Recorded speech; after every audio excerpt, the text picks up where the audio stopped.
This is the Global Podcast Network, where executives and professionals connect, share, and inspire. Stay tuned for the conversations that drive success.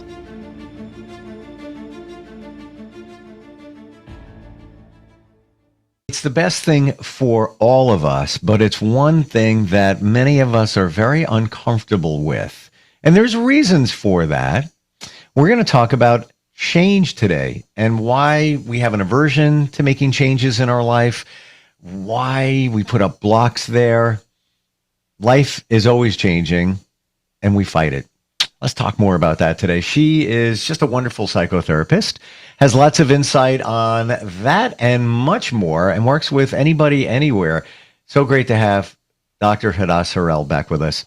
How are you doing today? I am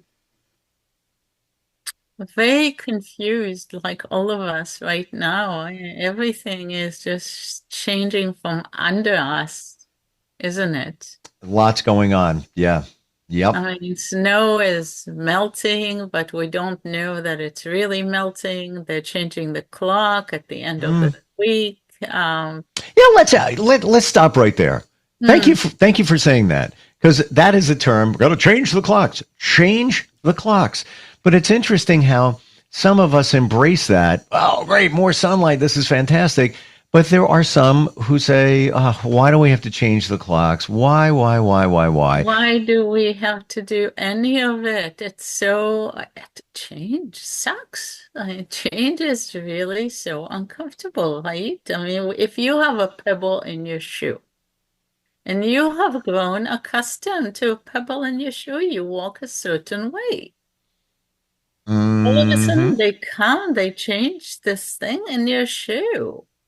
It's different. I know exactly what you're talking about. There's been times where I've walked with a pebble in a shoe and it wasn't convenient to take my shoe off. Let's say it got into your sock and blah, blah, blah. You might be at an amusement park somewhere. You're walking around. It's like, I'll get to that. After a period of time, it's like, it's not that bad. I'll walk a little bit more. This becomes a part of us. Right. We adapt to things we don't want to change, but we put up the blocks to things that we know and we should change. But Hadass, does this go back to fundamental items like we always want to stay safe? So if you don't change, in your brain, it's like, well, I'm safe. I'm good. I'm safe here. It's the lesser evil. Mm-hmm. Right? Because Totally. we feel, this could be true. It's like, it's not necessarily that one option is good and the other option is not good. Right? Well, it's an interesting one. Let's dig into that. Say that again. It's not necessarily that one option is better than the other. I mean, they could be bad in different ways. Think about people that choose to change a job. It's different. Think about people that have to really, the job we have is not that good for us or as good for us, but we go and work somewhere else. It's a different job. Think about people that know the relationship we're in is not great, but we have to opt out of it or not. I never thought of it that way. Looking at it, we have an illusion. Sometimes people are, especially in certain types of media or certain types of literature, self-help literature, market change pretty strongly, but we need to know what we're buying. Go live on your own. Change your family structure. End this relationship. We have, end this regime. Start a revolution. We need to know that change will be different. Change will be different. It's not necessarily that we're trading for something that will necessarily be better. It will be different. Change is different. How do you know? How do you know? It's, You're yeah. bringing up a really great point. I didn't look at, in that you you have a choice to stay the same or change. Even staying the same is not the same because we will be 1 month older, a year older. And it's interesting that you say that, because you did make a decision to not change. Do not change. Right. How do We you have the choice to do physical therapy for the situation, or to have surgery for the situation, or to do nothing at all. how do you make how do you process both? Let's say you're at a crossroads, trying to read the signs and deciding whether I should stay where I am or make a change. Well, you know me, I talk it out.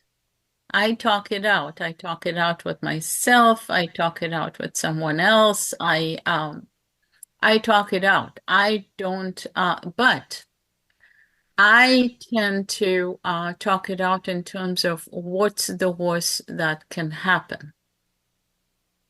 And I seriously look at the worst that can happen. Hmm.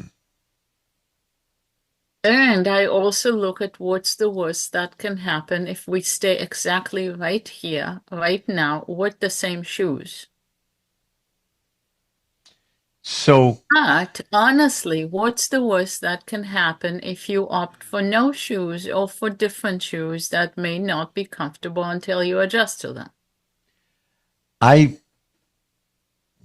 maybe it's a deeper question, but we're often told to look at the positive things. Don't look at the negative. Oh, no, no, no, no, no, no, no, no. Okay. Because then we land on the other side. We try to pretend it's all better, and we end up hating the new partner, the new boss, or ourselves. If we try to be really positive, then we can't blame them, then we blame us. So, do you mean that we're setting expectations that really aren't real? Because we get told that it will be so pink. We get told that change is so positive, and it's not true. I mean, we are going to have to drive a different way to this job. We need to really look at what we're buying. A new relationship is a new relationship. We're going to have new conversations with this person. We'll need to look at what new dating is going to look like. We really need to look at what we're buying. We don't just pick it off the shelf. Hmm. We need to look at what we're starting in our lives. A lot of things, when we buy something as an illusion, just because they told us it was a good idea, because it was the spring of nations. Hmm. And then we end up, electing some kind of mayor that we get something we didn't think we'd get, or we end up picking a partner that we need to still learn how to converse with, because we need to learn to converse with anyone in our lives. And it's an effort that is worth it. Of course, it's worth it, but we need to learn to make an effort on anything. And we are kind of lazy people. We're set in our ways. Hmm. And so we need to know that if we have something new in our lives, we need to adjust to it. Are we lazy, or are A we little, or are we afraid? we're both. We're creatures of comfort, and we need to fit in our comfort. And our comforts are very small. We like things to smell nice. We like them to be a little bit soft, and we like to bring our comforts with us. And we can do both. Hmm. we like to bring things we're attached to into the new reality. If there are things we like to do or like to have, a lot of people move to a new situation, they chuck everything that they liked because they don't give themselves permission.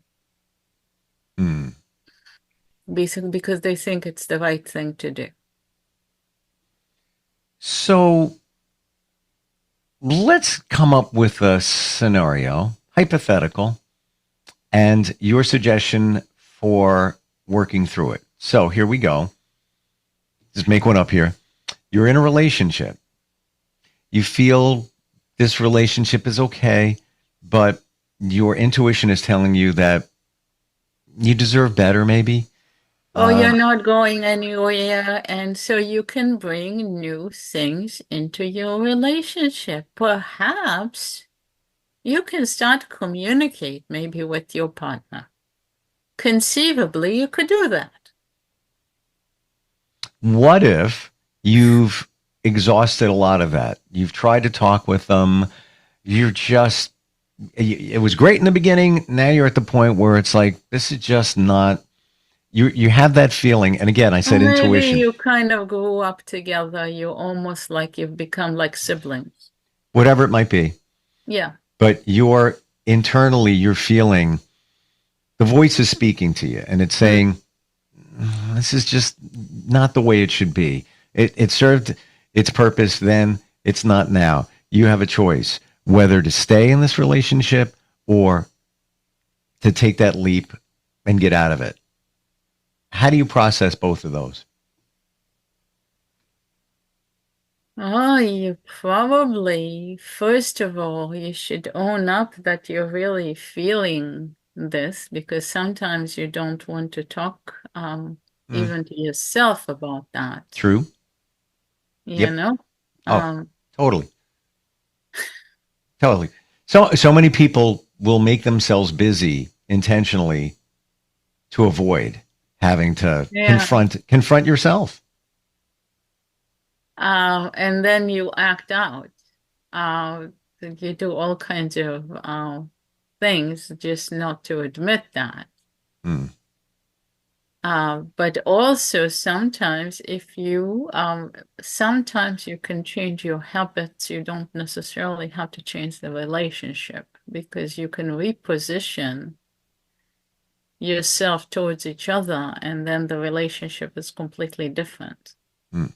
Sometimes it's the way you act in the relationship and towards each other, and everything is completely new.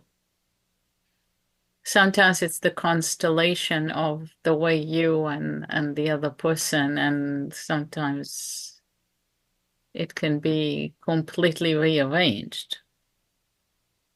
That Hmm. also can happen very, very often. Um, Sometimes there's two or three or four other young people also in the relationship that you don't want to walk away from.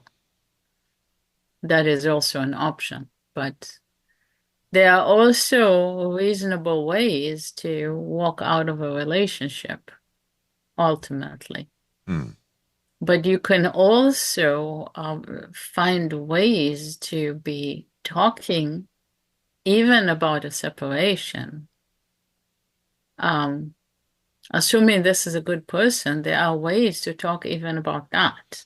Oh, certainly. And that's where therapy comes in. Maybe even couples counseling, whatever it might be. I was more going toward the direction of you're feeling that it's time to end. How do you If find? it's really done, then it's really done. It's just that very often it's done for one person and not for the other person, and True, that's also an issue. So you need true. to find out where the other person is at. There are so many times relationships where people really have not talked in years, Mm, truth. really years, where they're really sitting next to each other like some shoes Mm. in reality. That Eh, happens very often. And there's a lot going on there. Let's say it's a marriage. Now you have roots, you have financial considerations, things like insurance, whatever it might be. You And have homes, you right. have property, you have a lot of things to disentangle that people like.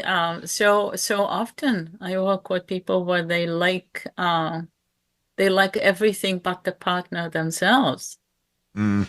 They want to Yeah. keep everything but the partner. That's also an issue. Right. Or they like the partner, they just don't want to remain married. Or there are so many, and there are times when once you do enough conversation, eventually, people can remain very good friends. So really, really, once you, and the advice I often give people is, which is really, it sounds peculiar, but it's not always talking to each other. A lot of times is you need to start talking. You need to start talking for yourself, To yourself?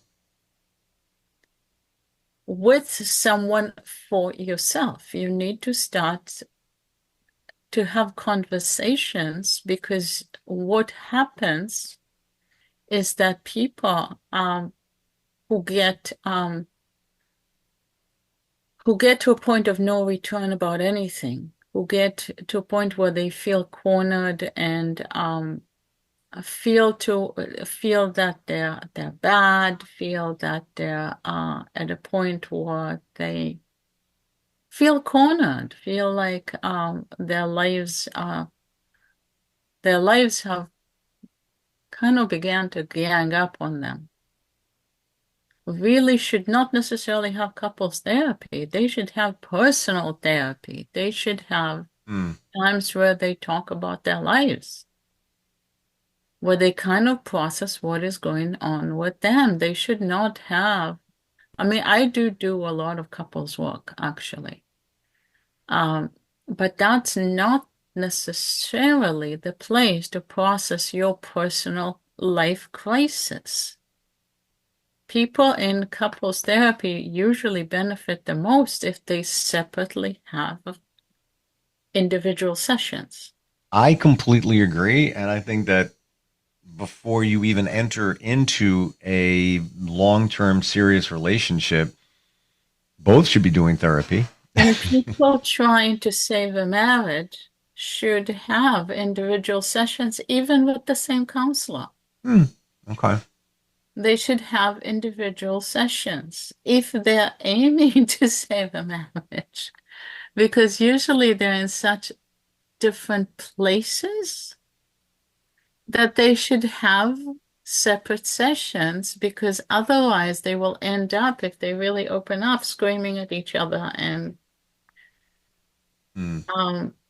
it will just be exhausting for everyone involved. So they should have individual sessions to figure out where they're at and what they really want. What is keeping us from making change? Well, I think you're probably right. Fear is a lot of it. Do you think But lack of also lack of clarity, mm, because we really don't know what we want. We don't dare to say what we want. But we really don't know what we want. We don't know where we stand. We don't know what our relationship with the universe is. We don't know what's available. We don't look at, we don't see. It's not that we don't look, it's that we don't see the world at 360 degrees. We don't have full vision of everything that is here. We sometimes prevented from being completely honest. somehow our vision is compromised. We don't really look fully. Now, We do don't, you think that when you have to make a decision that you should write everything down and maybe make two columns, pro, con, or they call it plus delta. One's good, one's challenging, and then kind of weigh them out so you have it in front of you. And I'm saying that because more you than said, two, I think you should look at a full circle of what's available at every side of me. So I can turn around and say, this is here, this is here, this is here, this is here. But I think like a dancer. hmm, So I think what's all around me. These are all my options. So I actually, I turn all around. This is here, this is here, this is here, this is here. This is what's everywhere of me. Because it, we always have more than two options. in a way, life is a dance, isn't it? Yes. Hmm.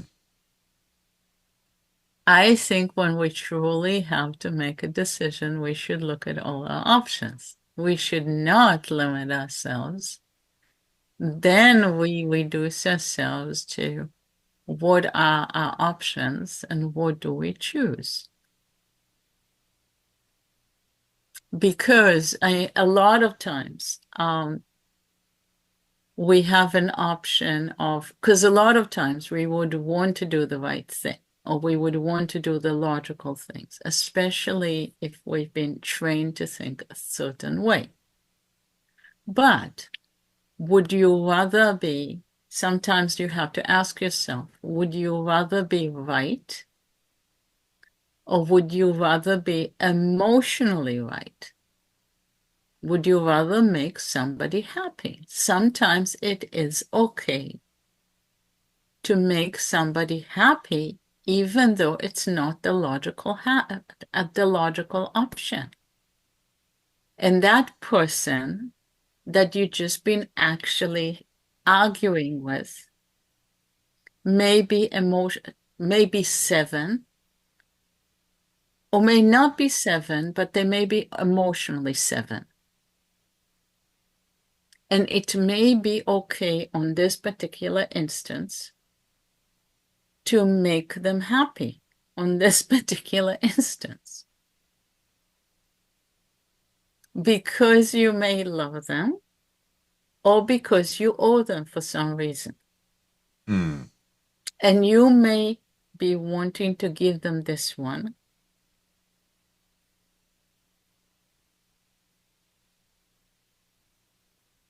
Hmm.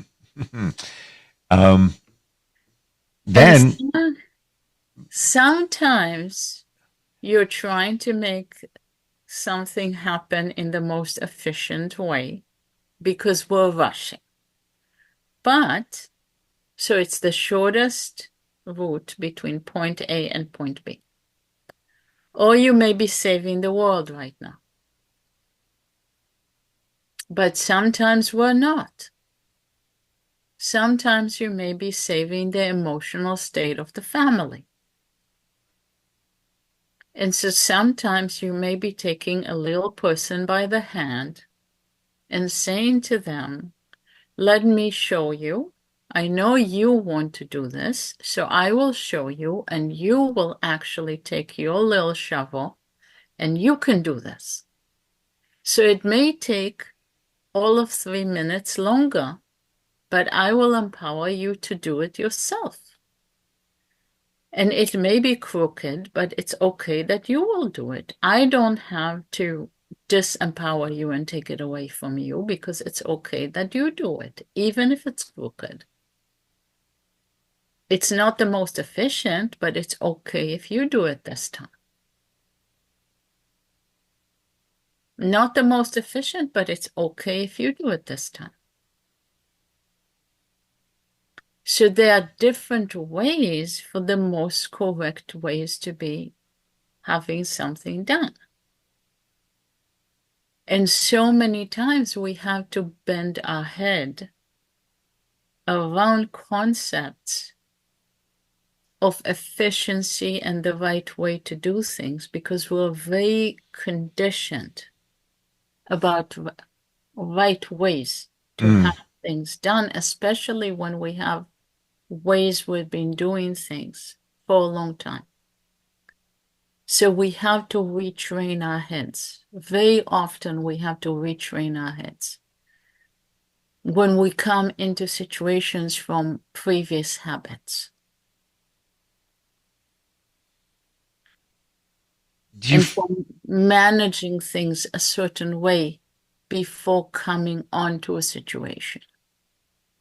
I think in my mind, it just goes back to the same thing. You just want to be safe. So you're just going to just do it the same way. And I'm not judging. I get it. I live that life too, but I also feel that once you make a change, then, or maybe you're forced to make a change, then you make another one, then you make another one. And you start looking back and saying, we expand what can be safe, and we expand from being pragmatically safe to being emotionally safe. And we make our reality wider. We make our universe wider. We make what can be safe wider and more solid. We make the ground we stand on wider and more solid, ultimately more solid. And we invite people to stand with us, I think, in more safety. We make other people more safe with us. As we learn to say to people, I will teach you, and you can do it with your little shovel, we become very safe people for the people around us. As opposed to the person who says, let me take it off your hands. I am more competent. I'll do it. There's a song by David Bowie, and it's called Changes. And the lyrics are, turn and face the strange. It changes. Yes. Yeah. It is. It's strange. It's uncomfortable. But isn't that where transformation takes place? Precisely. And that is really good. That is a good thing to do. That is what it's all about, expanding the ground we can stand on and feel like it's not shaking from under us. That's the whole idea, making more ground safe under us. Emotionally colonizing more ground so we can stand and have it be safe. That's the whole idea. It starts with talking to somebody about it. It really does. And somebody impartial, because you can talk with friends and family. They're going to tell you what you want to hear. Yeah, but if you talk to someone who just says, listen, it is possible. It is possible to be safe in strange circumstances, and it can be okay.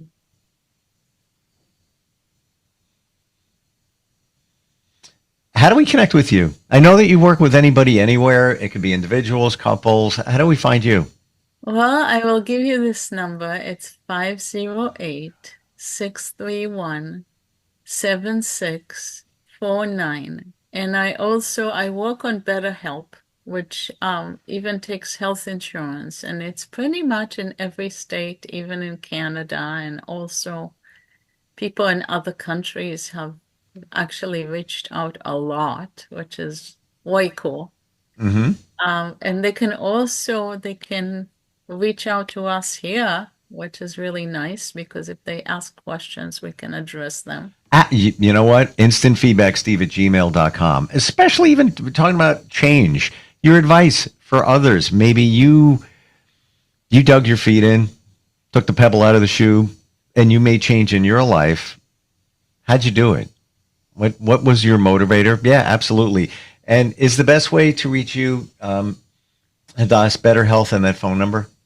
No, it's BetterHelp is it's a therapy app. Portal. Yep. And just ask for me if you want me to try me out as a therapist. It's you just ask for me, you get me. Gotcha. And that's spelled, when somebody types it in there to find you, Hadass, and last name Harel. Yeah. Doctor Hadass. Doctor. Thank you. Every time we get together, it's so interesting. Not every time, depends on the weather, but you have the light that comes behind you. Yeah, that's exactly where the sun comes in. Yeah. It actually shifts a little bit in that direction. The sun comes right at this window, but sometimes a little bit at this window. It's really cool. It's like you're the light.